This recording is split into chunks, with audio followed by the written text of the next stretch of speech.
esclarecida. Qual a primeira ação do vigilante ao chegar no local do crime do bloqueio? Isolar e preservar. Qual a ação mais importante do vigilante no local do crime? A mesma coisa. Mesma coisa. Não é nem só o vigilante, ele tem os outros vigilantes que é, mas a lei manda que qualquer pessoa que chegar ao local do crime deverá providenciar que as coisas não sejam alteradas. Para isso ele tem que fazer isolamento, para que ninguém faça o que ele quer. Então Tony Black, né? Tony Black, só deu exemplo. Mandou pra ele. Você mandou pra ele, Tony Black mandou. Tony Black, eu só deu uma... Esse louro aqui, esse capitão dele quer fazer tudo claro. Se eu botar tudo igual, eu não errado, tá vendo? Isso é verdade. Se eu botar tudo igual, eu não errado. Qual é a pergunta da outra? Qual é o primeiro procedimento? É porque a primeira ação mais importante, a outra qual é a ação mais importante, é assim. A primeira é visualizar. A primeira seria Falar, né?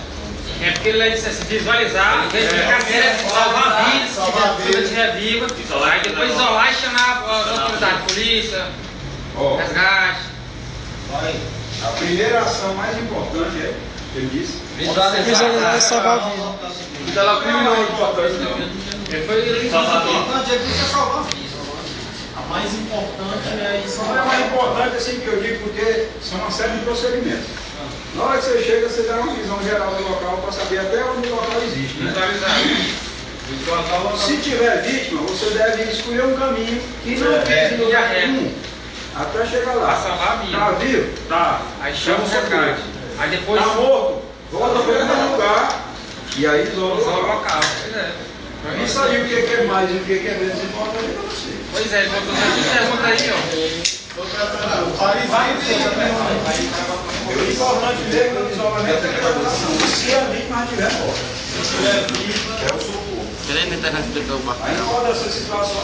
Aí não fala se fala. Agora que não coloca se a pessoa, a vítima está A morte é prioridade para o socorro. Professor, mas não é a vítima que não é viva. Aí tem que preservar o local também. Primeiro socorrer. Quando a vítima for socorrida, aí você isola. Preserva o local. Não vai deixar de. Não passa não. Deixa morrer. Não deixa lá que a polícia vem. Não. Não tá lá. Não. Tem que prestar socorro. Não entra ninguém nem no SAMU. Aí também Aí quem vai precisar de comissão de socorro. Professor, mas no caso aí, o vigilante ele poderia jogar uma vítima passa um caso aí. Se fosse necessário remover o local, pode ser. Não tenha conhecimento específico que pode fazer remover. Ninguém.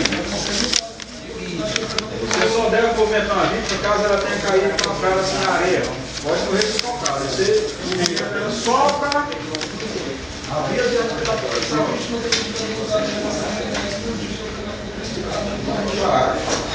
Tirar. Só um pouco ela dentro, aí. Só porque acha bom, já puxa ele para cá. Pode ser que ele fique coisa que tem nem 100 pontos. Ai. Vamos lá.